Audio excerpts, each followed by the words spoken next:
BK, what's up, man? How you doing? what's up, man? What's up? Dude, I'm sweating my balls off in Florida, man. It has been like 100-degree temperatures down here the entire time. It is hot and it's muggy, and man, it's just one of those things, man. Horrible. Yeah, I can't say Texas is. How do you do it in Texas, man? I can't say it's much cooler, man. It's hot. It's hot every day. It's 100 degrees every day. But fishing's good, man. You know, I like the summer and Right the on. winter, spring, fall. Meh. Not for me. Not for me. Yeah. Fish roam too much, man. Well, I mean, the fish are so-called predictable, but man, it's they've been, I don't know, man. The big ones are just not really firing right now, but it's all good, man. It's all good. Mm-mm. We got a crazy week, man. We have a crazy week going on. Man, with we got to get ready for KBBT. The team event's coming up, man. Yep. Really need a couple more teams to get lined up, man. Let's go. Let's go. Talk about the team event, dude. Let's go. I mean, why would you not want to shout at Derek Brundle and Matt Conant? They've won back-to-back years, and you might get a shot at Greg and myself. So, I mean, oh, dude, bring the fire, man! Look at this, absolutely. We got some new guys that are signed up for this, man. The man, the myth, the legend, Mr. Marty Hughes is coming out, man, of retirement. Let's go. Let's go. Who's going to be his teammate? James Francis. Okay. Yep. From Team Kayak Jack. So that's going to be fun. A lot of guys from Florida there, man. Some new guys that are joining us. I mean, we got some new blood coming on, man. So I think we need 32. So we got 7 more Englishmen to sign up, man. But they've got until next week when it starts, dude. But let's go. Let's go, and is Rob Richards still looking for a partner? A partner? Yep. And I know Dude, John that's a solid Lessman, partner right there, man. Oh, no doubt. I know John Lessman is going to sign up, so him and Brad will become a team. So I think we only need like 2 more teams, I think, to sign up or something like that. So anyway, to get 16 teams, man. So it's a solid bracket, man. Dude, it's gonna be fun. Get signed up, guys. That's gonna be a fun, man. We're have some bounties out on some teams. Bounty on Greg and myself. I mean, can't. Oh, Todd Patrick's upset at Facebook, man. Look at that. Can't comment via Facebook, but he can comment via YouTube. Well, that's what happens when you views on. That's what happens. That's what happens when you threaten the president of the United States, there, Mr. Patrick. Yeah. So, anyway, good stuff, man. Good stuff, dude. I told BK, man. I'm like today, man. I feel kind of like I kind of want to like dog people and like just go after them and be like this just jerk, but I'm kind of in a good mood, man. I don't want to kind of do all that. You know what I mean? Like we've had a great week, man. We've had a great week, KFL. We signed on a new sponsor, Cross Kicks. Very happy with that. I spoke to the owner, Eric Jurgensen. Awesome guy. Very happy with that. Things are going well with obviously 3 Bells and Rip It Energy. Can't be any happier, man. We got 3 solid sponsors with the KFL. What I'm proud of, there's 2 of us that are non-endemic sponsors that have joined on with the KFL, man. The owners, are doing their thing, and the teams are just, really trying to capitalize on this. Not only that, man, we're already setting up for next year. We're already talking about next year's sponsors coming lined up. Next year teams are coming on. Man, it's just going to be, dude, things are happening. Greg Crass was working on some stats and some spreadsheets, talking to Justin Query today about coming on, trying to do some KFL fantasy stuff. Man, there's a lot of stuff going on, man, right now. And it's all good. Everything's all heading up to positive directions, man. Good stuff. Yeah, the stats that John put out were pretty cool to see. Fan of that. A lot of John Fox's name up there. A lot of Cully McGowan. Yep, guys have been performing very well. And then we're going to have a little program schedule change for you guys. We're going to start doing the KFL review show Monday nights. Yep, we'll announce MVPs on there. So and then kind of just like quick. I'll use the term loosely, like Sports Center recap. Highlights, lowlights, scores, matchups. If it's not a close game, we're probably not going to talk about it at length. If it is a good game, we'll talk about it a little bit. So here's the deal about these, like the MVP announcements. Look, we're going to do the announcements, okay, and then we're gonna fight your ass right here on this show about it. You know what I mean? Like, we'll do the announcements, and then we'll handle how it's rigged, and we'll handle how your guy didn't win, or you know what I mean? Like, you guys caught like 150 inches in your same freaking hole that you fish in every single freaking lake, and blah blah blah. We'll fight you here about it, like straight up, because you're talking about two of the voters right here. So we'll announce it there. Comments, you're more than welcome to comment there, but we'll address all the comments here, man. We'll fight you, like, straight up. Then we're gonna move HiNDsiTe to Thursdays. Going into the weekend, give us a chance to talk about tournaments coming up that weekend, KFL matchups, all that kind of stuff. So it'll be a nice. That's nice what we're gonna do tonight, man. Change. Hey, we got week 4 coming up, that's man. We're gonna transitions right into what we're doing tonight, because we're back, baby. We're back.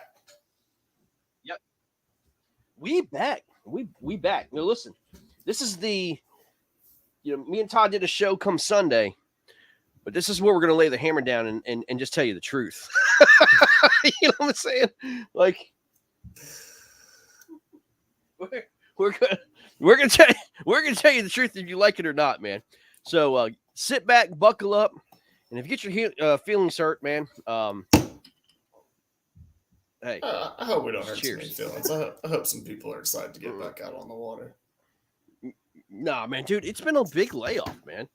I know Carl Hegarty's ready to get back out on the water. I try to get Carl on. Hey, if anybody's out there and can ping Carl Hegarty, tell him there's an invite in the inbox. We want him to come on. We got to talk about a little bad blood going on right now, man. It's a little KFL drama. Heated. Speaking of bad blood, speaking of crying, man, did you see all that stuff that John Fox was doing this weekend, man? He was crying big time, man. Couldn't handle the grinder. Man. I thought y'all were going to kill him. Dude, the sheriff got promoted to governor. I'm sorry, man. Like, I don't know what else I can do to prove myself here, man. Florida does not have a good record against you in Florida, and I think they have yet to come to Virginia. So hard for Florida to complain anymore. Yeah, that's it. Yeah, it was a tough. In all seriousness, man, it was tough. It was actually a lake that has produced bigs, consistently. And when we got there, dude, we got to this area that, again, it's like Jurassic Park. And when fish are not boiling, there's nothing moving on top. And we're there at the right dawn at night. Boom, right there. 5:30, we kind of got in there. 6 o'clock was lines in. Nothing was moving. Like, it was weird. Nothing was moving. And, I was like, okay, well, I put the frog down after an hour. That wasn't going to happen, man. And just did some work, kind of subsurface, man. But, man, I was shocked that it just didn't happen, man. But it's like that. It's been like that for a couple weeks here. That's the lake. It's been like that a couple weeks here, man. That's the lake. Last time you fished it, Brad Case threw up like 109, right? Is that correct? Yes, exactly. Okay, man, Todd is full of piss and vinegar today, man. Yeah, Todd's full of piss and vinegar, man. Todd, dude, the show's gone off the rails when we start talking about WNBA. Yeah, I'm like, Todd, take it easy, man. Yeah, it's bad for your heart. That's what Michael Thornton said, man. Invite him to Virginia. Yeah. And here's the deal. Like, after that game, everybody's like, oh, like, you need to come to this lake. You need to take me on this lake. Like, look, guys, why do I have to do all the work, man? Like, you come up to Virginia. Like, let me put your butt on the river up there, man. Let me see what you guys have, show you kind of a little bit. I'm going to talk about the Potomac River. I'm going to put you on the Shenandoah. Or I'm going to put you on, like, the Upper Potomac. Something you guys have never seen before. Yes. Y'all be crying. Be like, oh, my God, it's moving water. What do I do? Yeah. Like, these guys would have no clue what it be like to go to outside their ponds down here, man. Oh, tough, man. I think you're 5-1 versus Kasperick and 1-0 versus Fox and 1-0 versus Bishop. So all in Florida too. Yeah, pretty good. 7-1. Jack Timmons, you can stay your ass home. We don't need you back on the Potomac. You stay in Connecticut, buddy. I didn't challenge you. You sit there, Mr. Rusty. Well, man, we got lots to talk about with KFL, dude. Let's get man. Get cracking. Let's get to it. So we'll kind of talk about all this kind of going on, but there is one particular matchup I really want to spend some time on because it is juicy. Okay, Oh, we so got to all talk right. about all of them in depth, man. Oh yeah. Ooh. So here it is, man. Here it is. Boom. Week 4. I mean, straight up, like initial. Let's start with the roster, man. Anything jumps out to you? yeah, Justin Lacasse. I Okay. think he's fishing like phenomenally. I mean, the guy is on the guy is, you know, it's like BK. I don't know about you, but I believe in complete momentum, confidence, seeing the water clearly. I mean, look, they don't think this is people says that this is not a sport. It absolutely 100% is a sport. I mean, you have like momentum is a real thing. This is a guy that is not doing anything wrong. You know what I mean? Mm-hmm. He's making good decisions, finding good areas, having good practices. He's not burning up his fish. He impressed me on that 2-day at Winnipesaukee, man, and we finished 3rd. But you know, he led day 1, had didn't have a great day 2, but he wound up still finishing top 3, which is solid. But I think Justin Lacasse on this deal at Crescent. I understand Crescent Lakes is no joke. It's gonna be a lot of fun. But I like Justin Lacasse, man. I like what he's doing, man. Yeah, he's been on fire, man. I mean, there's no real other way to say it. Like, you go to a national 2-day event and you lead a day and then you finish top 3, like you're doing something right. But we have Maine favored, man. We do. Yeah. I mean, obviously at home you get 3, but I mean, look, Brady Olette at home, Jason Gardner, Keith Brown, Tim Spry, that's their best 4. You know what I mean? Ooh. I think that's their best 4 going in right now. And they're, you know, these guys. Now, this is known from 3 Bells as the sandbag game. Both of them could be sandbagging their way all the way to the end. You know what I mean? This is like, you know, sandbag bowl 1. You know what I mean? Because both of them do it. They both do it, man. So, yeah, this is going to be a lot of fun, man.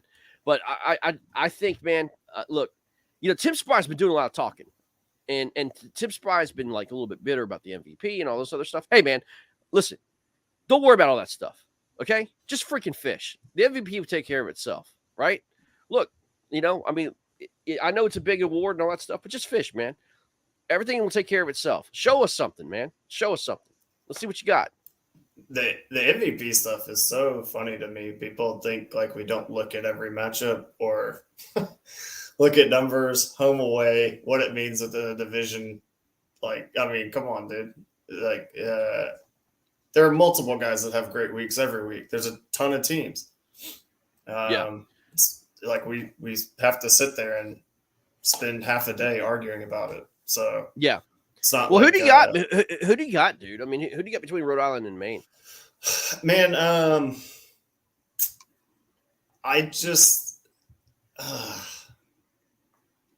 that's tough. I think I'll go Maine. Yeah.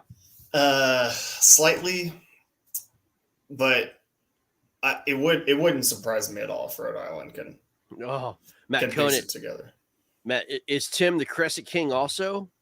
I don't think so. I think he's pretty good at China Lake. I don't know what he does at Crescent. I have no idea. I mean, all I know is these boys. I know Keith Brown is pretty good at Crescent. He's having one heck of a freaking practice I've seen. Yeah, I think Keith Brown's going to show up big in the match. Yeah. So that's where I'm at. Yeah, I think Maine takes it, but again, dude, but you look, Rebels went to Massachusetts, beat those boys. If they beat Maine back to back, man, look out. Yep. Look out. You know I mean, Greg's no slouch. Justin's no slouch. I actually don't know a lot about Neil. Sorry, Neil. I'm looking forward to Neil. I'm looking forward to see what he does, man. I hear he's a stick. I don't know anything about him, man, but let's go. Let's see what these boys have, man. Yeah. All right, next matchup, man. This is gonna be a fun one. This is the Bay State itself rivalry, right? Bay State Attack versus Massachusetts Maulers. These guys are going to be on the water, man, together. They know each other. They're all MAKB or whatever it is, Massachusetts Kayak Bass Anglers. DLS Ken Woods Trail, man. They all are fishing. They all know each other. They all know Charles River, man. Bay State Attack, to be honest with you, man, I like Mike Elrick and all, but, man, you got to show me something, man. Like, being just competitive is just not enough, man. I got to see a road win. I got to see a road win against a quality team like Massachusetts. This is your moment, man. Like straight up, this is your moment. Let's go. Let's break the ice. And if you guys can put Massachusetts Maulers in the grave on this matchup, man, now we're talking. You know what I'm saying? Yeah, and for the Maulers, man, I just don't see it, dude. There's no way they go 0-4. No way. Well, no shot. Yeah, well, they're 0-3. It would be 0-3. 0-3, sorry. Yeah. But I think this is where they start turning it around. I am surprised to not see Brundle's name on there. I'm not sure. I am too. I'm not sure if he had a previous commitment. I'm sure Conant can let us know in the comments what's going on with that. But I'm surprised because I thought, I think Brundle's only fished once this year. Yeah. And he fished well, I thought. Very well. He was putting up a lot of their fish. But I would not want to fish against Matt Conant right now, man. Like, he's mad. he's mad. So don't want to fish against a pissed off Conant. Let me say this, man. I'm gonna piss him off even more. I love Conant, man. Good. I mean, I respect the hell out of him. His KFL performance has not been great. Straight up. Last game, not impressed. Dude, if you go back and look at some of the other games he's fished, it hasn't been impressive, man. I mean, he hasn't blown it out of the water. It has not been a Matt Conant style type ordeal. I don't know if Matt, because it's team fishing, he's kind of like holding off the gas for a little bit or something, and he's trying to like make this like more of a team like thing. Dude, like they need him to literally take this game, put up like 180 inches on the board himself, and just let everybody else follow. He's got to freaking go after it, man. You know what I mean? I want to see 10 fish from Matt Conant this Saturday, man. Let's go. I don't think Conant, not that I'm saying he's not a team player, but I don't think Conant it does that. Like Blackbeard. Thanks, Greg. Started Conant my fantasy now. I think Conant always wants to show up. I love Conant, man. I love him. But you know what? Go back. You don't believe me? Go back and look at some of the stats. I had the opportunity to look at some of the. I mean, I'm telling you, like in national tournaments, he'll blow you out of the water. But in KFL, I'm just telling you, look at the stats yourself. Yeah, I just think he's getting I think he's getting a little harshly judged for namesake there. I've seen plenty. He is, because we have higher expectations for the Triple Crown champion. You know what I mean? He's also on a team that's 0-2. And he was there on the water when they lost to Rhode Island. Okay? I mean, I'm just calling it the way I see it, man. You know? Yeah, and I think there is a thing. And right now, Conant's going right out there sharpening his hooks. Yeah. You know what I mean? He's absolutely sharpening his hooks. And I just do think there is a thing, though, that, and I mean, Greg, we talked about this a little bit, kind of on every show, about like how the fish are setting up right now and like how it's been a little weird and how we're talking about guys that have been very successful, have kind of struggled. I think Conant fits in that mold right now. Yep, I agree. Like, he's so experienced and he's so used to catching them that I think maybe adjusting has been a little tougher for Matt recently. Yeah. And so, but like it's getting hotter and hotter. Those fish will start to set up in their more traditional patterns. And I think it's only a matter of time before Matt kind of busts out of that slump a little bit. Yeah. And you know, we talked about this, but this has got to be Ken Wood's week, man. You know, I think him and Matt fight for each other in terms of like, you know, trying to who's going to be the dominant, the A guy out of this team. If both these guys take it as a competition amongst themselves, they blow Bay State Attack out of the water. Okay. And then also the KFL debut of Nate Shagdon's going to be there. Nate just won a local event there. He's fishing very well. And what does that say for Bay State Attack? I'm not sleeping on these guys. Look, man, Paolo DeMorris and Dom Eno are two really good fishermen right now. Yeah. Again, these guys are going to go out there and absolutely put it on them, man. I mean, they're not afraid of these guys. They all fish together. Valber Santos, another great fisherman, had a great year last year with Bay State Attack. Even in a you know, basically a really not such a great season. But Bay State Attack, man, they are a little bit more competitive this year. But dude, you got to put a W on the board. Let's see what these guys have. Yeah, and for me, man, it's just the game is way more about Massachusetts' performance than Bay State. Like, if Bay State goes out and throws up 198, okay, like I'll eat my words. But I think this is just on Mass. Like if they fish well, I think they take this matchup easily. And if they don't, we will be on here next Thursday talking about roster moves, probably. Yeah. Well, Conant said that Bass Boat tournament for DB. We got it, man. But you're right, dude. I mean, look, can you imagine if they go 0-3? Like, if they go 0-3, does DB pull the trigger and start dismantling this team? I'm not going to say like it's necessarily a dismantle, but I think there will be some shuffling, like something in like that's what I'm saying, like shakeups, right? Yeah, or maybe have guys that fish too similarly. Like you're not covering. You need like we keep talking about all these teams that are inserting like these young unknowns, or maybe not even unknowns, but like young up and coming talent because their mentality about how they think about attacking the lake is normally very different. Yeah. Hey, dog. Yeah. Sorry. Very interesting about this one, man. But we've got the Maulers 9.5-point favorites, man. So, yeah, let's go. Let's see what happens. All right, now this is the matchup I want to talk about. This is the matchup I want to talk about right here, right now. Somebody get Carl Hegarty on the phone or Chris Santoro, either one of them. Carl, have them message me. I want either one of them or both of them or whatever. I want them on. Okay, I've got to talk about this. These teams hate each other. Okay, they hate each other, and this all started back in week 1. There was accusations of Pennsylvania, basically launching and following and all this other stuff, and it kind of blew up at Champlain. I had to get involved. I said, hey, guys, look, man, you already won against in week 1. Leave these guys alone at Champlain. You're not even playing these guys. You better concentrate what you got in front of you. Delaware Doom actually got beat at Champlain. I guess they were kind of worried more about what Pennsylvania's doing. And then we had a show Sunday, and, I was talking about, hey, man, this is on the Susky. Pennsylvania guys on the Susky, pretty dangerous, right? Mm-hmm. We also found out that Mick Wood is not fishing this, but that Nick Audi is fishing this, right? Yeah. So that's a huge change, right? And then old Carl Hegarty posts that says that J.R. Ritz from Delaware Doom basically has outfished all this team, Nate Hall, Chris Santoro, Nick Audi, and Mark McCalmer on the Susky all by himself. Like, it basically, like, I went back to these Tourney X stats, and J.R. Ritz finished 20th or 22nd. Okay?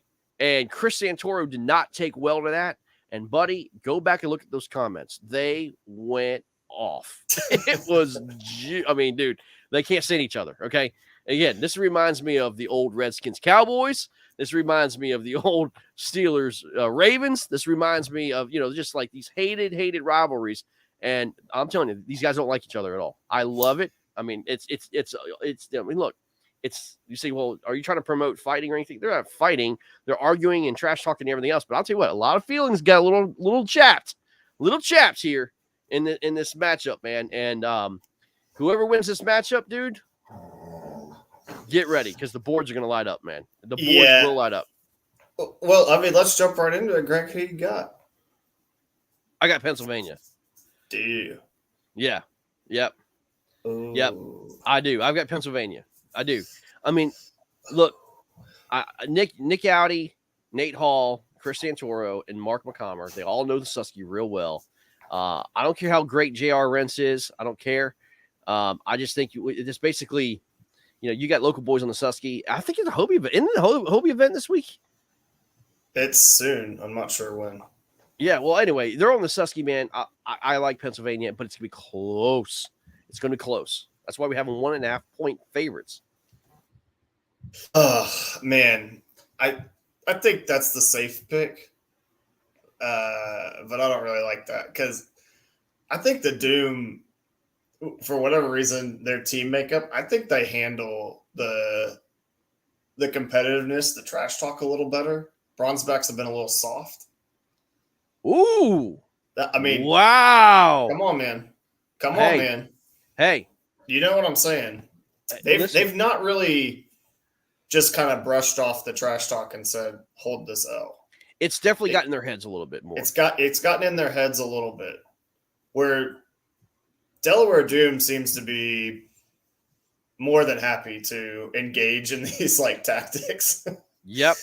Yeah, there you go. The Susky at Hobie is July 30th and 31st. Yep. So, and I mean, maybe, you know, that'll light something up for the Bronzebacks, but I just feel like if this matchup doesn't start well for them, the Doom goes out and just throws up like 160, 170 off the rip. Right. I think they kind of crumble. I think they're going to get out of their comfort zone. I think they're going to start fishing a little fast. Where I'm not really sure that'll happen to the Doom. Like if Bronzebacks go up big to start, I think Doom will kind of just be like, yeah, we're doing our thing. They just seem like they get a lot less rattled. So Pennsylvania, prove me wrong. Go out there, put up some big fish, get on camera, show us y'all catching some monster smallmouth, and go get a W. And if not, I'll be on here next week ripping y'all for being soft. So,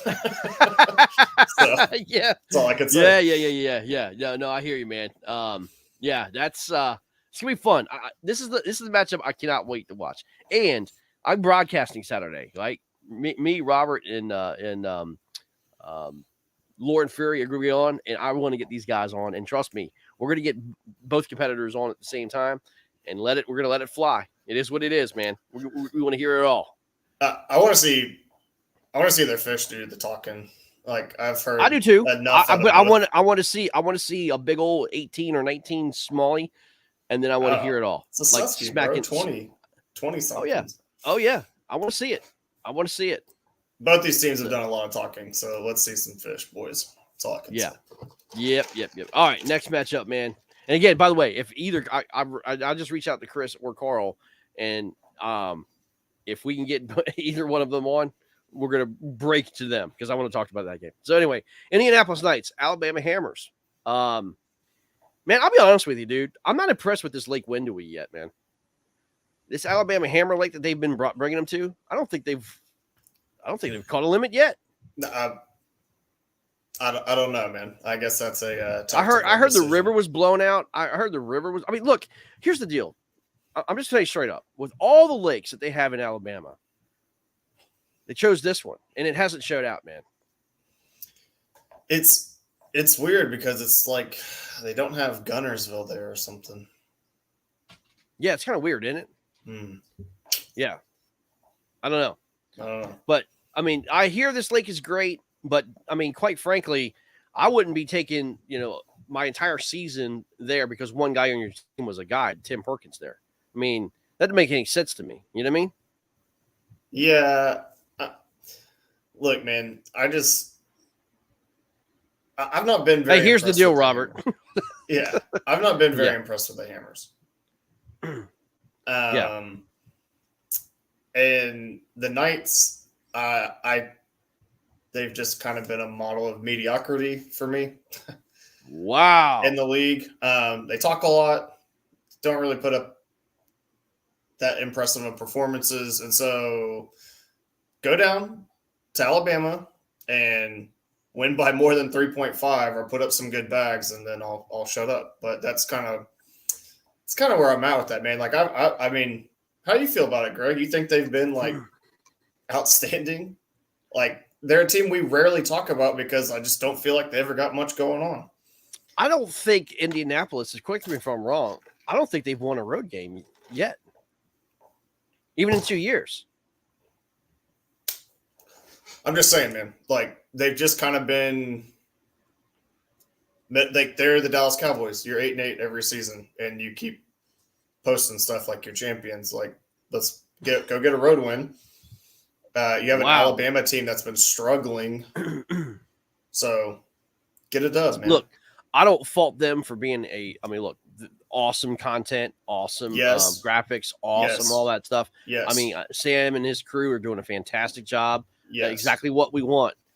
But like you said, you got to put yourself into a situation where you got to not only do all that stuff, but you got to let your fishing do the talking. You know what I mean? And so, look, Mike Elsey, Brian Sparks, Adam Murray, and Sam Jones, great foursome. I think they go down to Alabama and take the dub, man. They're good fishermen. I think they do. I think they take a dub on the road for their first. I'm not ripping them as like people. I'm saying like you guys have been the Dallas Cowboys. You have all this great content and merch and all this stuff, and then your record is just very mediocre. So Right. back up everything else right you're doing. So are you saying Indianapolis is the America's team? They in their heads they think they are. That's what I'm saying. Yeah, man. I mean, okay, so if they go to Alabama, is that going to wake you up and say, you know, that's a quality team, quality win?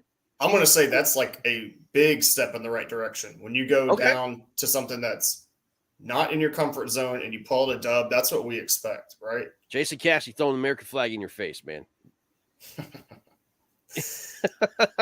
that's what I'm saying. Like, look, this is the same thing we told the Copperheads last year. You know, they're doing photo shoots, getting jerseys printed, and then they go on the road and get blown out by 60 inches. But they've corrected some of that. They went out this year, went on the road, got some W's, and now we take them much more seriously. Here's another thing. Alabama, I'm gonna call you out. You got to get on air. You got to get on air. We got to see what you're doing. Like Indianapolis, the last time I actually broadcasted that game, Alabama, some of the guys were on there, like two of their guys were on there for like 10 minutes, and then they vanished. We got to see you. We got to see this Lake Windowy. We got to see what's going on down there, man. You know what I mean? Like, get on air. Let's see what you got. I know the Knights will be. The Knights, they'll absolutely be on air and showing the content, seeing what's up, good, bad, and the ugly. But, man, Alabama, I got to see what you're doing, man. And I want the Knights to do well. They have the best name in the whole league. So there you go. Good stuff. All right. Good stuff. All right. Next one. Motor City Ambassadors going to Nickajack, man. Taking on Tennessee Shiners. I think this is an awesome matchup. Like, this is what I've been wanting to see. And I hate that it's a 10-point, swing, but it's all Nickajack, man. Yeah. It's all Nickajack. And that team, Tennessee's fielding, is disgusting. Ewing Minor is filth, man. I mean, he's a top 5 player in the league for me. I think he could literally go to any team and be one of the best 4 guys on the team. What did Robert say the name of that lake again, mofo? What, Nickajack or Wendowy? I don't know. What are you talking about? Robert, you're drunk again, man. Crazy. All right. I don't know what he's talking about.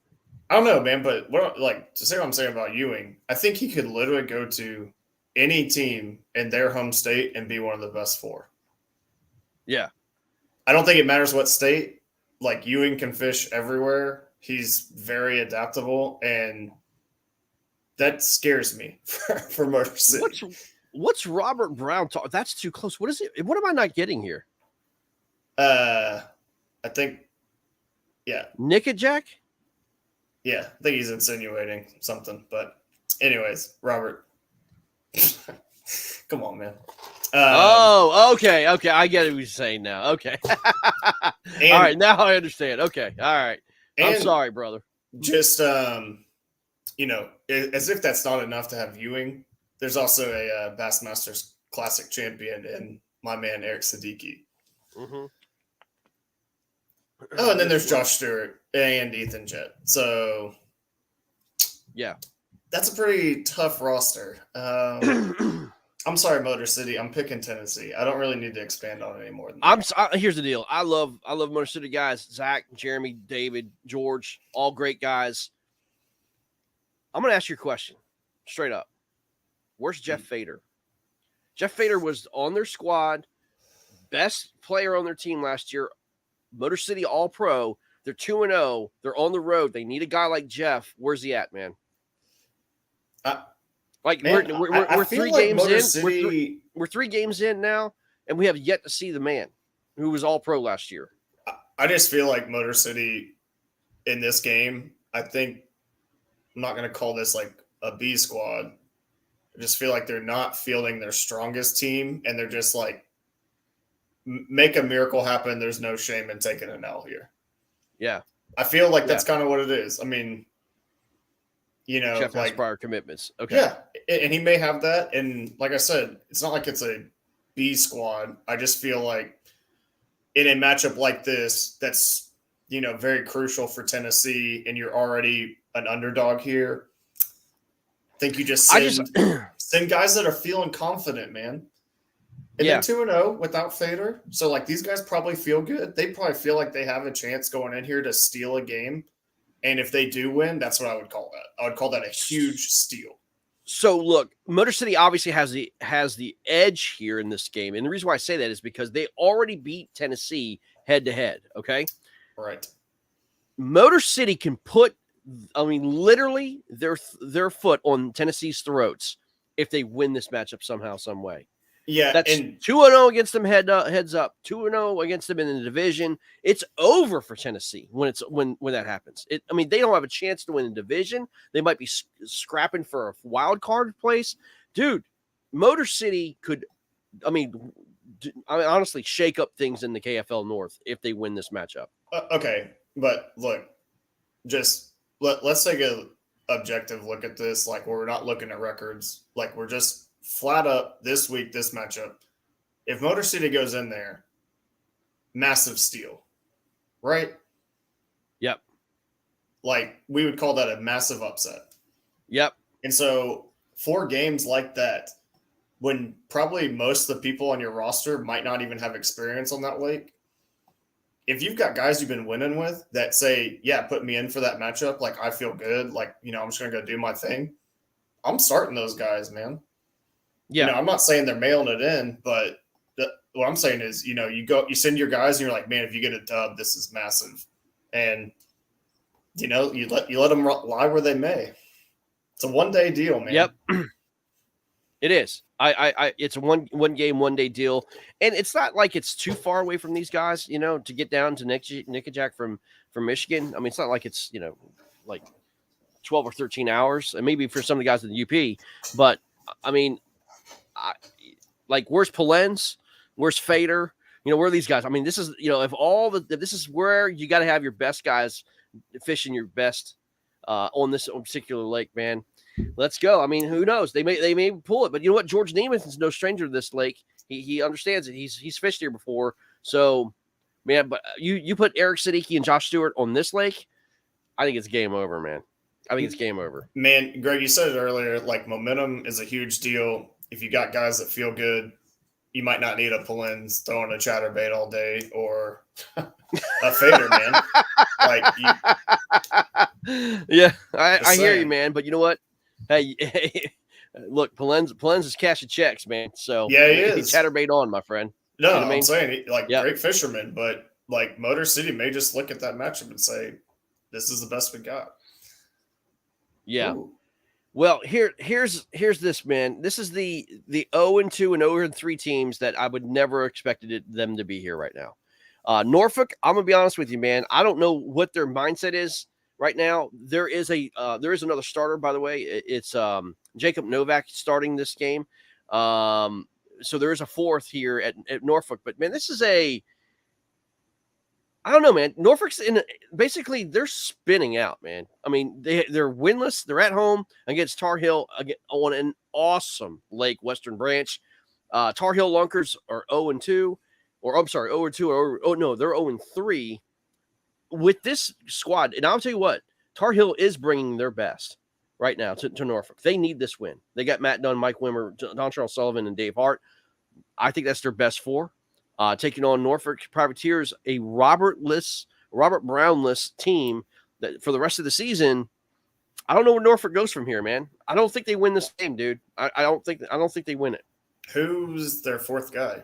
I'm sorry, it's Wyatt Novak. Wyatt Novak. I'm sorry. Yeah. Okay. I think Norfolk's going to take an L here. Yeah. We looked at earlier, you know, we had some stats up, some biggest bass. You know, the biggest bass caught in the KFL so far. No surprise Robert Brown is up there in the top 3. Right. No surprise. And I think that's, you know, kind of what we expect from Robert, that he's going to throw up a big one. But that's huge in KFL matchups when you get a kicker. A kicker. Kicker's huge. A gigantic kicker can eat up so much. Like, it takes so much pressure off y'all to just you can keep Cullen with 16s and 17s, and the other team has to catch a 20 plus. Has to, you know, if you all have that. So, Norfolk, I just not feeling it, man. And I feel like Tar Heels brought the heat with their roster, man. So I got Tar Heels taking it. Sorry, Robert Brown, my I'm so gosh, crazy. we have a special guest, y'all. Oh, you ready for this? Yeah, let's get it. We're gonna take a little pause here. Let's go. Chris Santoro, what's up, baby? I have no idea what this is about. Oh, hey, thanks for coming on. Listen, y'all sit back and listen to this, man. We talk about your matchup against Delaware Doom. Okay, got it. Chris, he's with the Pennsylvania Bronzebacks, and we went into great detail about your matchup and also how Carl Hegarty is chirping that chirp, man. Let's talk about some of this, man, and let's just bring the sauce. I want you to be honest with me. I mean, you and Carl had it out, man. This is you guys don't like each other, man. No, I wouldn't say that. I wouldn't even say we had it out. I mean, I honestly would say that this is purely based off of us going into this game. I am pumped for this. I mean, this is like an actual like legitimate matchup that has playoff implications already in the season. So it's one of those things where it's a must win for us. It's a must win, not just for our record, but for the fact that this is our home body of water, which for on the record, we give people the Susquehanna River as our home body of water. It is probably the most recognizable body of water out of most of the Northeast teams' home lakes or home bodies of water. So we give people a tremendous advantage, and we give up a lot of home field advantage because of it. So there's a lot of that going into the thought process based on, you know, our decision making, the way we want to fish, how we're going to do it, and then even the tournaments that were previous to this, how we set up those and how we practiced. And, you know, I mean, I fished a tournament this last Saturday. JR did as well. JR did really well, came in third. I'm pretty positive I know the section of the river that he fished. That section fishes really well this time of year. I fished a section that was more, let me test the waters. If it hits, it's going to hit really well. And I didn't fish clean that day at all. I lost probably 2 or 3 fish that would have helped me put me in the top 10, top 15, whatever. I don't care about that. I lost those fish. Doesn't matter. Yeah. But like it was about practicing. It was about seeing what's out there. It was about ensuring that we can get a W this weekend. And I think we have a pretty good plan going into this. So. Right. Man, Chris, you've got a good mental game, man. You might need to offer free counseling to some of your teammates. I mean, that's what I want to hear. Like, I love hearing that, you know, he could be on there, y'all ripping at each other, and you're like, yeah, I'm not even mad. Like, I'm just ready to whoop that ass. No, I think that's part of, Greg, you and I have talked about this, about how we found the KFL to fill this void of us and our competitive need for sports and things like that. I played college football. I was the guy on the offensive line that would call out the mic and call him whatever I could think of. I was trash talking constantly. I was learning about these people on Facebook the night before the game, talking about their sisters, their moms, their girlfriends. Like, that was my MO. Pissing people off was something that I did regularly. And if I could do that a little bit and give us something, I'm going to try. I've definitely lost touch, but it's kind of fun sometimes, but you got to know when to turn it on and turn it off. So so rate Carl's trash talk, like coming at you guys like that. I mean, like on a scale of 1 to 5. I mean, how good or weak was his trash talk? It started out really strong. It started out really good. I agree. Like when he called you and said, "Hey, you did really well. You almost finished top 20." I thought that was great. That was a hammer down. Yeah, that was great. And then I gave him sarcasm right back and was like, "Oh wow, that was really creative." I mean, that was good. That's up there. That's way up there. And the thing is, I'm the kind of guy that will admit that 100% and be like, "Oh, you got me." I'm not one to back down from that either. So it's like, all right, I had to dig and I had to figure something out to try and get him to realize what was happening. But then he kind of stopped. He turned it down a notch, and he was like, wait. He tried to give you a little olive branch, which I thought was weak. Yeah, I don't need an olive branch. We're in this together. We're doing the same thing here. We're trying to get in each other's heads. We're trying to give our somebody on our team a little bit of a mental competitive advantage. And Yep. I wanted to keep it going, and if it took me all the way into the game on Saturday morning, and I was posting something at 4:45 in the morning, then it was going to do that.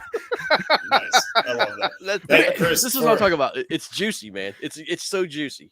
Yeah, Chris, for the people that they're scouring their fantasy lineups for this week. Any bronze backs they need to be starting? Give us the juice. Nate Hall, and I would start Nick Audi as well. Nate double down. Yeah, Nate is an unbelievable angler to begin with.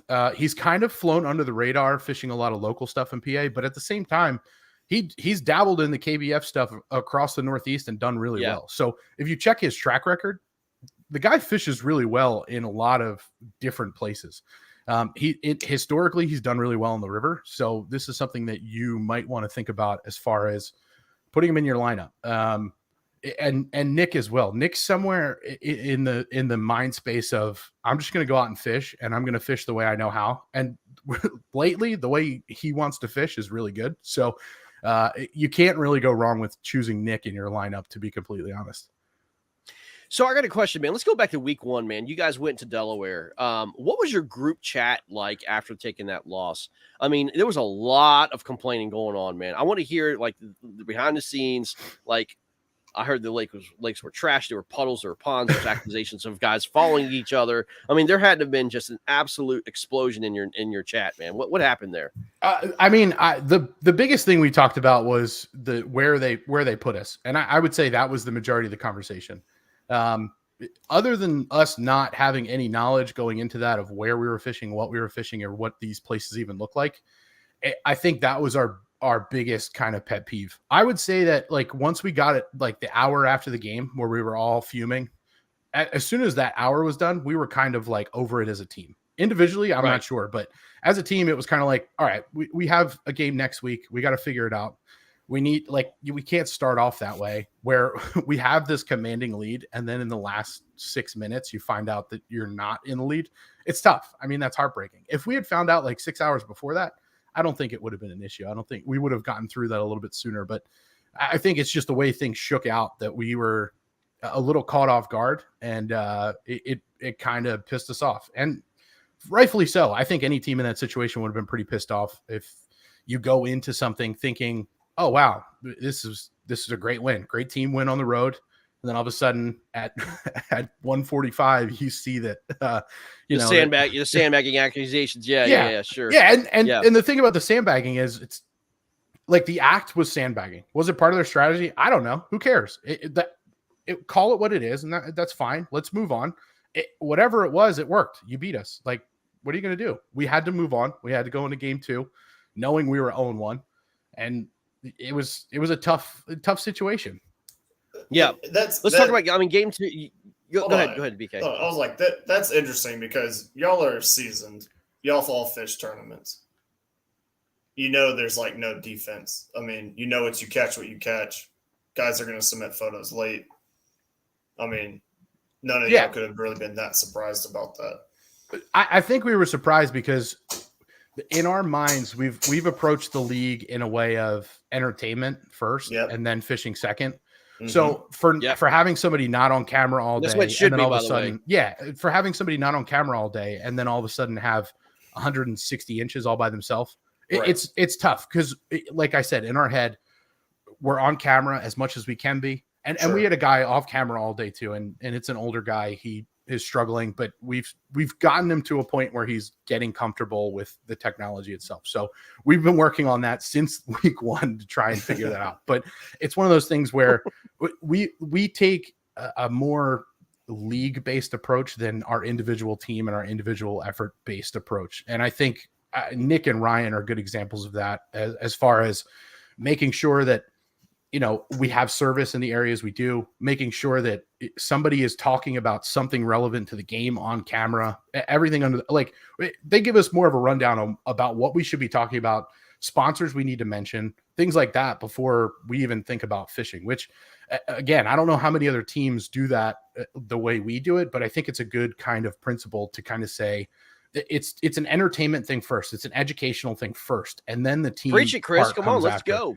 Yeah, Absolutely. I think there should be, in my small Yakfish Chris Humble opinion, that there should be not necessarily like rules around having people on camera or like penalties, but maybe some more guide rails on it and some more concrete stuff. But again, this league's evolving. We'll figure it all out and we'll get there in due time. And that's what I love about this is that we have input into what is done. We have a say into how this thing is built. You absolutely do. I love that. Yeah. 100%. I mean, this is an angler driven league. And trust me, Chris, I will promise you this. I was actually talking to Justin Query about this. We're taking notes, man. Who's doing what and when, how, and all that stuff. And, we're just taking notes. That's all I'm going to say about that. You know what I mean? That's all we can say. You know what I mean? So, yeah. And either you're going to understand this concept or you're not. And we'll figure it out. It all shakes out at the end, man. Yeah. We have a good idea of who's doing this, that, and the other, but I do want to go back to this because we did have some stuff, it wasn't just y'all's matchup with the sandbagging. There is no, I know it hurts to lose. Like, I get it. Trust me. But everybody wants to see inches on the board. But if it does happen, I'm a little, it's been surprising to me as a tournament angler to see guys get so spun out about it at the end.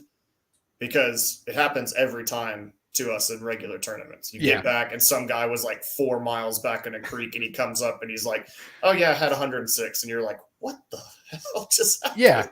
Yeah. I thought I had this one with 94. But I think I don't think it's the actual act of sandbagging. We know that that's part of the game. And we understand that it could have been their strategy. And that's fine. If that's your strategy. But it shouldn't be with the KFL. Exactly. Because we want live sports. And that's my point.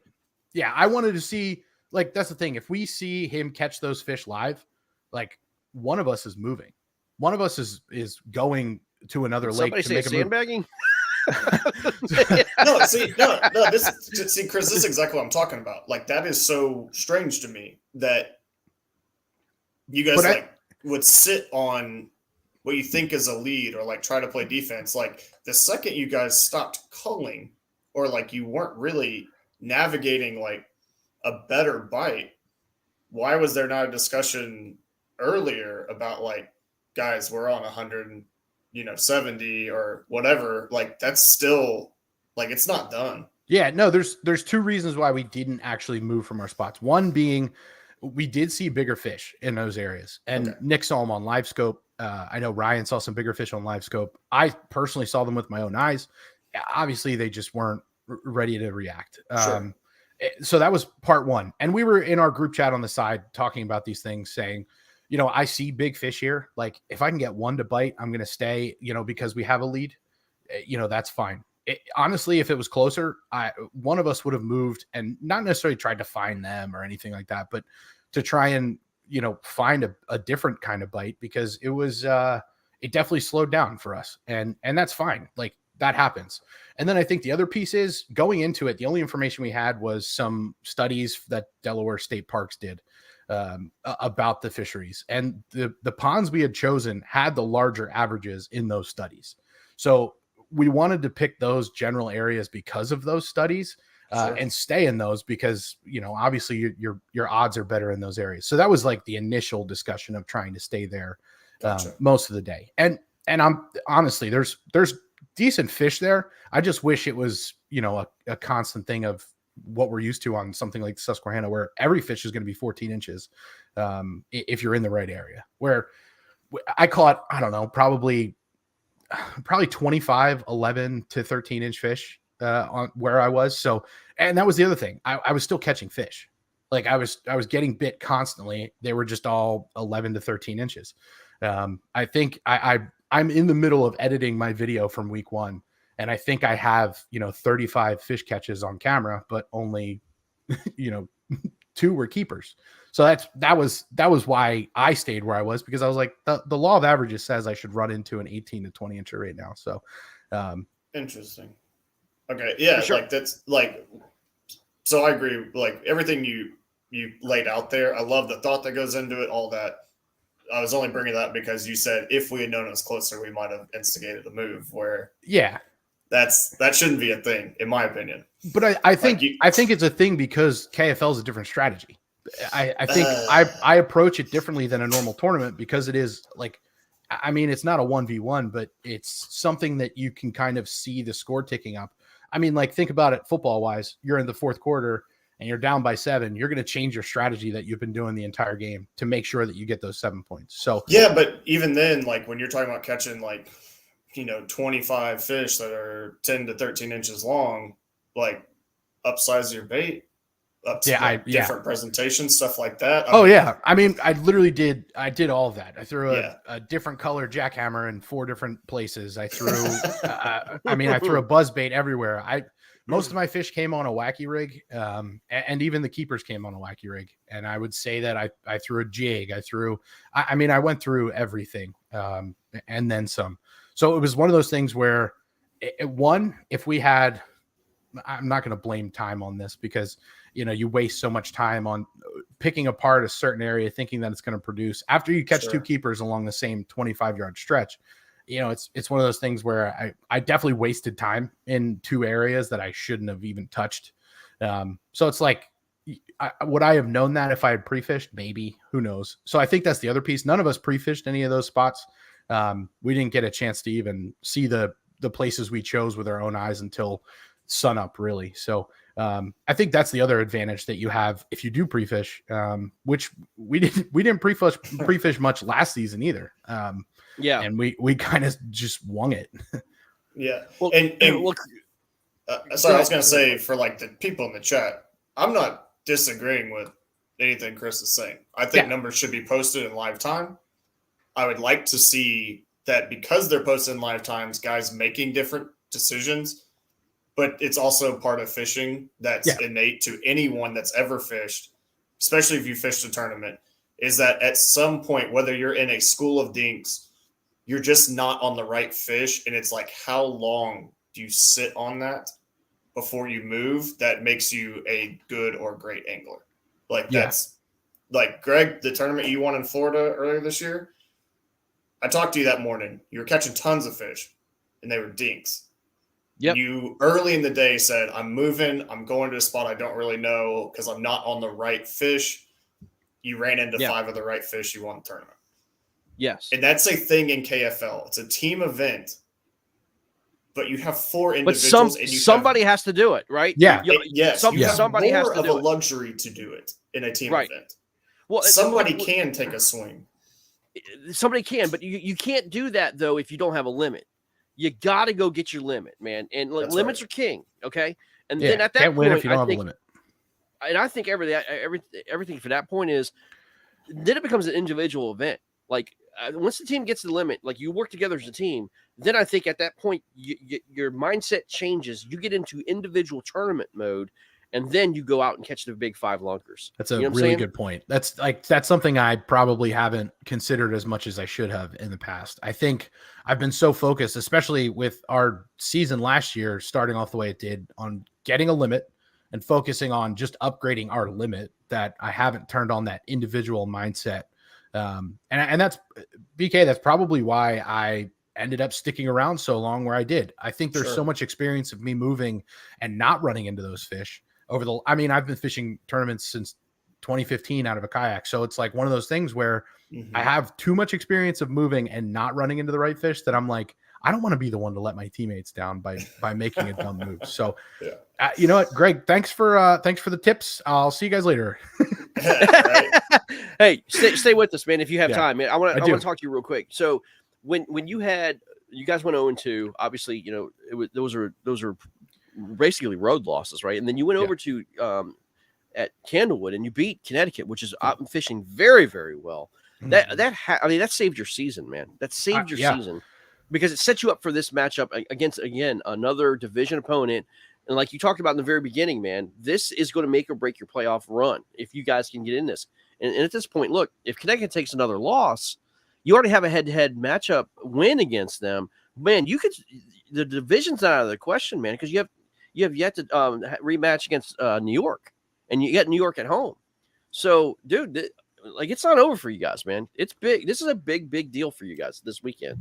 Yeah, and that's kind of the way we've approached it, is that it's not necessarily going to break our season, but this could make this is big redemption from even last season. We expected to do big things last year, especially with the river being our home water and us building our team around experience on the river.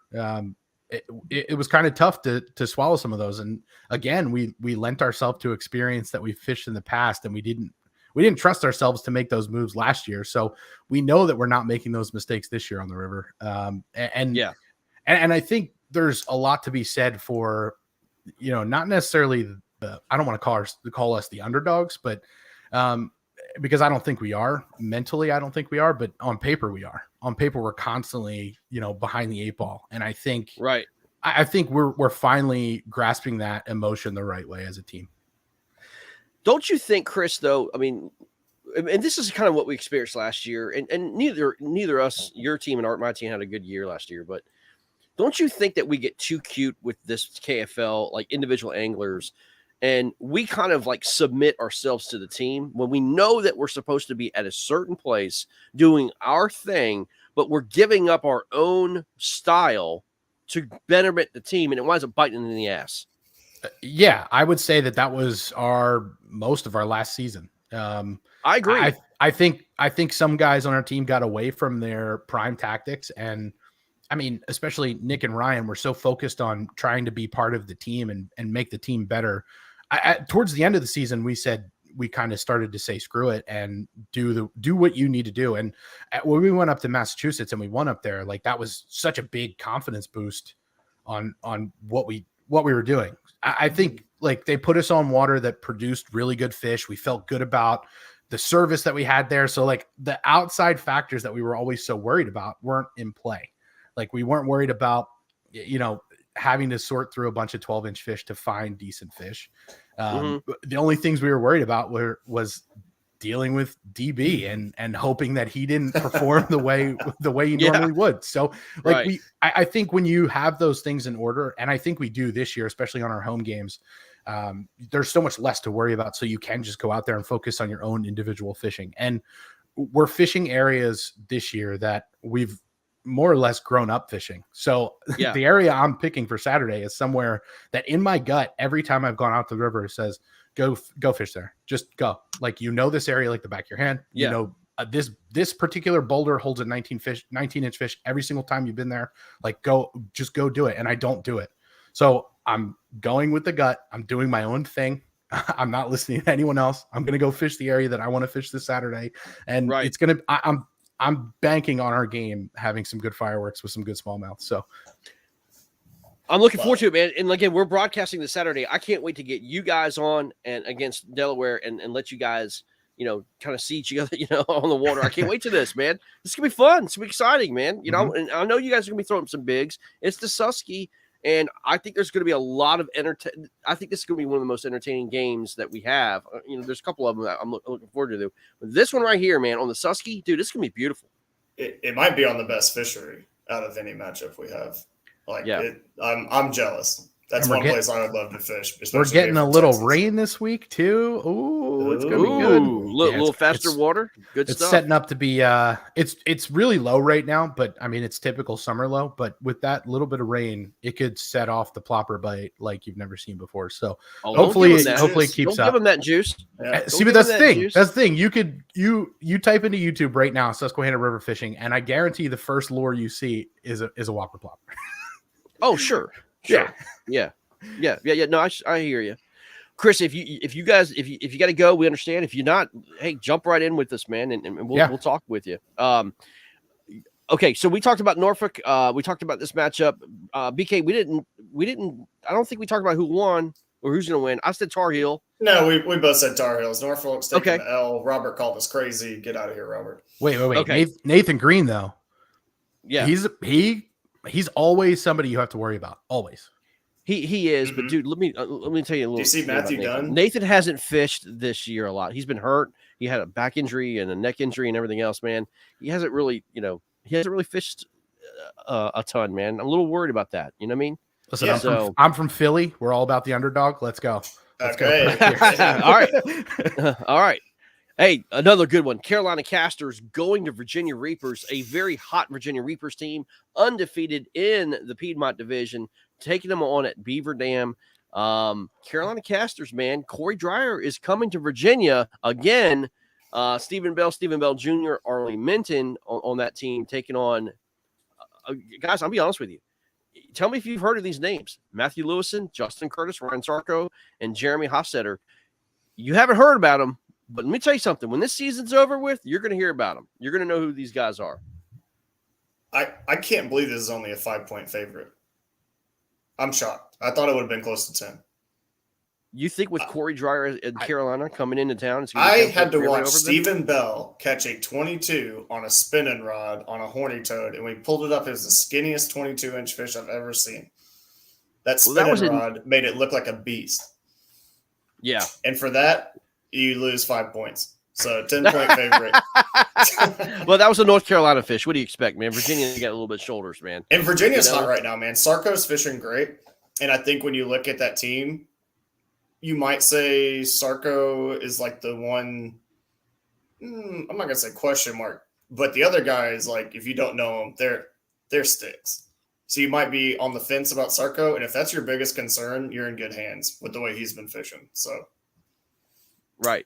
That's what I got, man. Here's my 2 cents. I think Corey Driver, it gives you those 5 points. I think that's why it's only that's it. I mean, I've learned a lot from Corey, and I think he's one of the guys you have to constantly like look over your shoulder and be worried about when you're fishing a tournament. So I think that's where you get those points from. He figures it out. Look, he went over to the Res against us.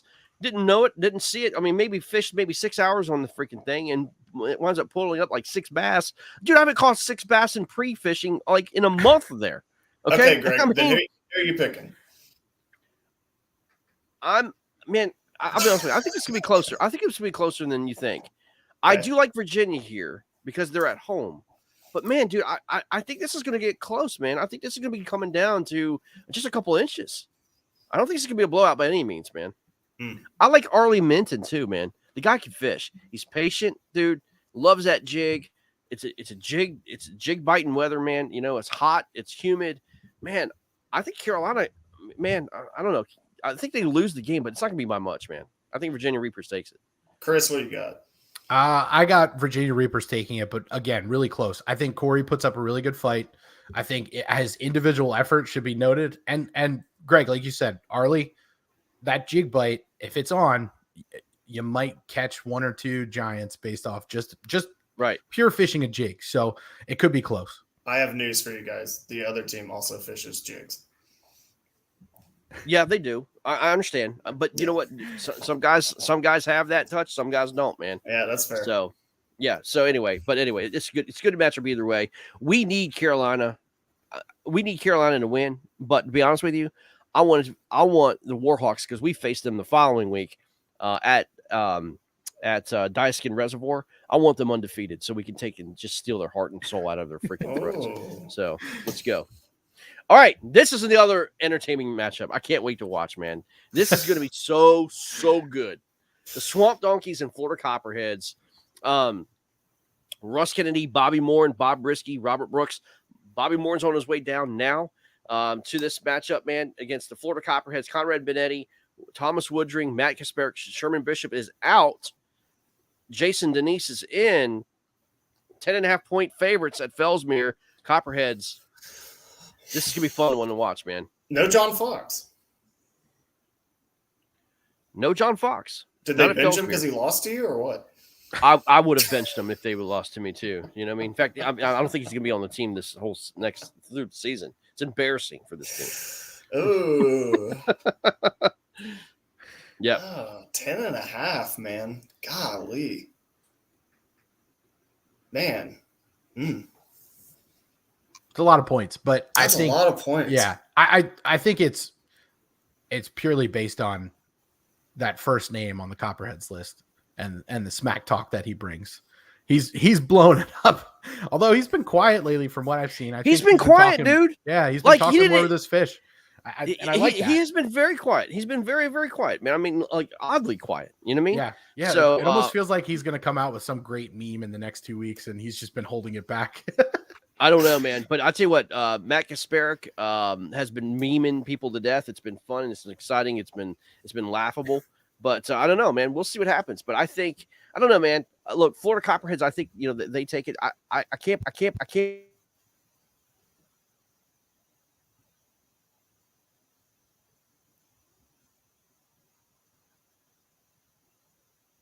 Can you hear me now? I can, yeah. Yep. Okay. Sorry, guys. My plug just got unplugged. But I don't know why Sherman's not fishing this game. This team's a lot better with Sherman Bishop, but Jason Denise is no slouch. He's making his KFL debut this year. But man, I will tell you this. I've seen evidence of it. And like I told you last week, do not count out Russ Kennedy. Do not count this guy out. He knows Fellsmere. It's going to be fun. Going to be fun. Who are you picking, Greg? I got Copperheads. I see. I got Copperheads. Yeah. I see. They paid me to say that, by the way. Something feels vindicating about Big Gun going back to Fellsmere, where I believe, isn't that where he smacked up 110? Yes. No, it was Kenansville. It was Kenansville. Yeah. Okay. Mm-hmm. Man, something just feels like, I mean, Bobby, especially, Big Gun, like what he called a 23 something in his first matchup, right? Yeah. I think he did. Sure did. He did. Maybe that time away kind of gave him a little rejuvenated something. him. Yeah, a little bit. We need to see the old Bobby Morin back, man. We need to see old Bobby Big Gun Morin back, man. Really. Him and that fancy stash. We need him back. Oh, yeah. God, we need it. But man, it would just be more exciting for that division if Swamp Donkeys could pull this off. It would be epic. Man, it's so hard to go against Denise and Thomas. Yeah. Kasparek, you've been streaky. When you're on, you're really on, and when you're not, you're 78 inches. So. Yeah. Oh, man, I don't know. I think I'm going to pick the Swamp Donkeys. Oh. Can't believe I'm saying it, but I'm doing it. Oh, Chris. You just want the drama. You want the drama in that division. I'm picking Copperhead. I mean, I know, but it's a home game for both teams. Yeah. That's what it really is. Say. It really is a home game for both teams. And the way that Florida Bass are, if one team figures it out and the other team doesn't, it's a landslide either way. Right. If it was in any other state, I wouldn't really say that. But it is Florida fish. So yep. And they've been very finicky, man. The big ones have been very difficult to find. Like I said, I think it's going to be a game of one or two of these kickers, and that's it, man. The rest are going to be like these standard 17, 16, 15s. I'm telling you. If it's 20-mile-an-hour winds, do you change your pick? No. Because I do think Swamp Donkeys have guys on their team that adjust better. No, I think 100% agree. I still think the Copperheads pull it out. It's closer, but I still think that they pull it out. I think they're continuing to make statements, and they're going to. And I think that's just another one. Yeah, it's good. Man, this is going to be a tough one, man, for the Palmetto Punishers. They're going to Coosa. Neely Henry, man. Coosa is laying the hammer down on this. The four that they're bringing to the water. Yeah. Are you serious? Are you serious right now? Coley McGowan, Lance Coley, Joe McElroy, and Jordan Marshall at home, and Neely Henry taking on Barry Davis, who's on his way down, Terry Smith, Scott Simmons, and the KFL debut of Jason Baroche, a heck of an angler. Man, like I said, head-to-head matchup-wise, give me Jason Baroche versus Coley McGowan. We had Jordan Marshall on last week. I thought he was fantastic as a guest. Dude, yeah. But that foursome right there is dangerous. Yeah. It's on Neely. Lance Coley and Coley on Neely. I think if that was 2v4, they would win. They would win, right? Yeah. Yeah. Not much to talk about here, I'm afraid. I'm so sorry, Palmetto. Yeah. Barry, you're a cool dude. But okay, let me say this. If Palmetto goes into Neely Henry and actually wins, is it going to be the greatest defeat and upset we've ever seen in KFL? with lineups considered, yeah, probably. Yeah, I would say that, especially history of who is on the Kingfishers roster right now. Yeah, Yeah, that would I be up agree. there. Yeah, They could shake up the world, man. Shake it up.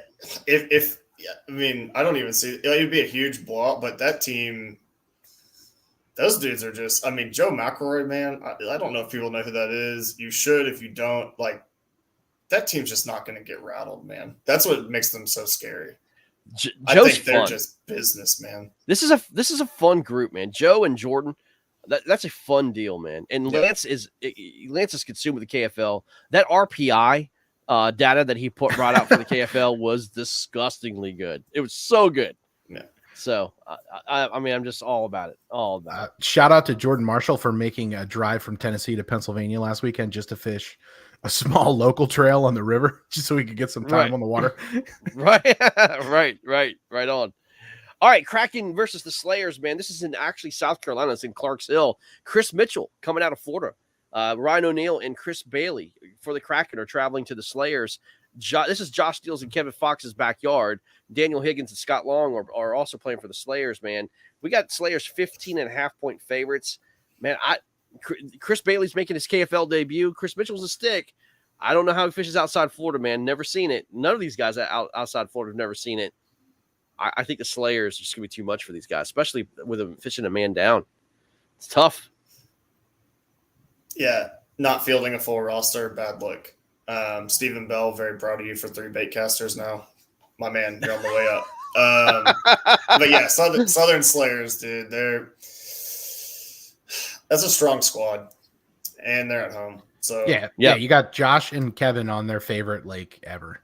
Yeah, I mean, as long as I've known Kevin, he's fished Clarks Hill, and that's, I don't know, 7 years now. So yeah. They're gonna whoop them. All right, this final matchup, guys, of the night.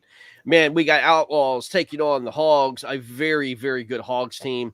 Ryan Hendricks, Rodney Piper, Jerry T, and Cayman Rasmussen coming from Utah to go to Conway in Arkansas, taking on Cody Milton, Corey Hopper, Chris Wright, and Stephen Dunlop. Man, can the Outlaws do it again? Can they go on the road and upset the world and beat these Hogs on Conway? No chance. I'm not giving them one. No, I mean, I actually do like the way that Conway sets up for visiting teams. I think it's more accessible than other lakes. Okay. But there's a name on the top of that on that list on the right that he's pretty good. Yeah. I've donated money to him many times. Many times. Yes. And then, I paid his gas bills many times. Yes. And then Hopper, if you don't know who Corey Hopper is, he shreds in Arkansas, and he shreds on Conway. No doubt.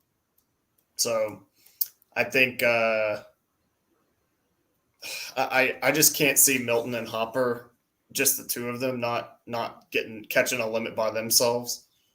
And I think anything Wright and Dunlap throw into the mix here, not that they're slouches, but it's just bonus. Yeah, no doubt, man. Cody Milton fishing, I think, his third KFL matchup, man. So he's been Mr. KFL, which is great, man. We love having him. Hope to get a little bit on a broadcast come this Saturday. You get to see the man in action. So and Corey Hopper, I love to get those guys, and Cayman and Jerry on as well, and we'll see what happens, man. Chris, what do you got? Yeah, I have the Hogs winning. Cody and Conway go together like peanut butter and jelly. So it's not. Yeah, it's almost like not fair. Yeah, exactly, dude. Chris, thank you for coming on tonight, man. Dude, I know that was like completely unexpected. We just wanted some inside information, man. You gave us all what we needed, man. It was good stuff, man.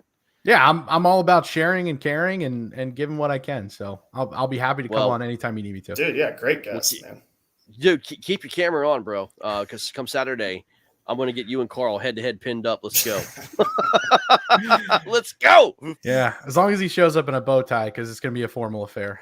Oh. Wow. Yep. Wow, that's taking him. I like it. Taking him to church. Taking him to church. I like that. I like it. I like it, man. Hey, it's going to be fun. It's going to be fun to watch. Well, dude, good luck this weekend, man. we're not trying to root for anybody here, man. But dude, it would be good for the KFL if you guys take that victory because it shakes up everything in your division, man. Agreed. It does. It shakes it up. It's a lot to talk about. I like it. I like where we're headed. I do too, man. All right, Chris. Good luck, man. All right. Yeah, good luck, buddy. It's old Chris Santoro, man. Awesome. Awesome, dude. Man, I wanted to talk about this a little bit. I know we're running a little long in the tooth here, but what he was talking about and what you were talking about, Greg, like fishing more selfishly, or once you're on a limit, expanding, or having a couple guys expanding, and how he was like, man, that's really bit me in the ass in tournaments sometimes. You know who did that better than any other team last year, in my opinion, was the Bandits. Mm-hmm. They have guys that throw big baits all day long. Yep. They get a limit, and then last year when those fish, they just get 8 big bites across the 4 of them, and it was like you can't beat them.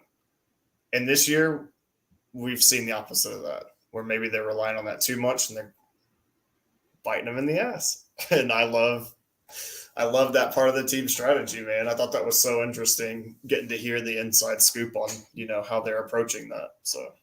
Yeah, I agree, man. Like you said, it's time for these anglers. Look, you're a team, but you're better off individually because you've done it so long individually. There is a team concept, I agree, but I think teams that have been successful are letting these anglers just go. You know what I mean? And I think here's another thing too. This is my experience. I think you have to have anglers fishing in and around each other. Like, and I'm not saying the same, all 4 of them, the same area of the lake. But I'll tell you what I truly believe this is what hurt me and hurt the Warhawks game 1 against Motor City. If Victor Hendricks was with me and not Dustin, there's no question we would have won. Because I was on fish and he wasn't. But I'll tell you what, if I had as talented angler as Victor with me and we were able to kind of like smack that wolf pack together, we absolutely would have made up an inch and a quarter, no question.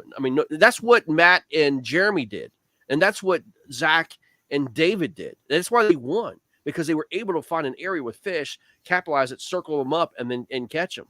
And I think if you go out there individually and, you as an angler, dude, as much as I know, 20 yards of a cast makes a huge difference. Like, you can miss them or you can absolutely slaughter them in a school. And if that one guy can find that school of fish and you guys can both kind of work together to kind of round them up, man, dude, I think that's a great formula for these teams to start doing if they haven't already. Yeah. And, like when he was sitting there talking about he's cycling like a wacky worm and a chatterbait. All I could think about was Derek Brundle. Like, what a weapon it is to have a guy on your team when you have a limit of 16, 17s that he locks like a 6-inch mag draft in his hand. And he's like, I'm throwing this the rest of the day. Right. I'm going to stick 2 20s in the boat, but I'm going to stick 2 20s in the boat. No, I get you, man. I'm throwing this the rest of the day and I'm going to catch 2 fish. Yeah. And like we were talking about Chris, man, Chris is a big bait guy. He's a big fish guy. And I think, that's how he fishes. That's just who he is. Like, we have a guy on our team, Mike Hogan. That's how he fishes. It's just no changing the guy. You know what I mean? And that could either hurt you or help you. It all depends. You know what I mean? So again, but it's really good when they're on them. You know what I mean? It really helps fill up that top of the leaderboard. So it's good stuff, guys. Well, guys, good luck this weekend. We'll see you Saturday, man. Dude, great content. Love it. Dude, good show. Get on air. Show us your fish catches. Yeah, man. Let's go. If you catch a big old fish, we better be getting message saying, put me on air. Yeah. I have something to show you. Fill up the KBBT. Go to Tourney X. Fill up the KBBT team event. We only need a couple more teams ready to go, man. Just, dude, you're already in the KFL. You're already fishing team events. Freaking do it. It's awesome. It's going to be a lot of fun. So let's go. Copperheads, why are you not starting John Fox? I don't get it. Great question, man. I don't get it. But you know what, dude? I'll tell you what. The 4 that they have on that body of water, pretty solid. Oh, I know. I know. But like I said, conditions don't play out the way they want. I think Swamp Donkeys do adjust better. Just saying. I'll tell you what. If the Swamp Donkeys do beat it and beat them, Copperheads going to have a lot of questions, including us. We're going to come on there. Where's John Fox? That's what I'm saying, man. Yep. He's been so hot. We talked about it, man. Momentum. Gotta start. Big time. Although I just start. crushed that. I crushed that momentum this Saturday, so that's why they're not starting them. All right, guys. Look we'll forward see, to your man. Have a great inbox night. blowing up. See you later. We'll see you guys. Bye.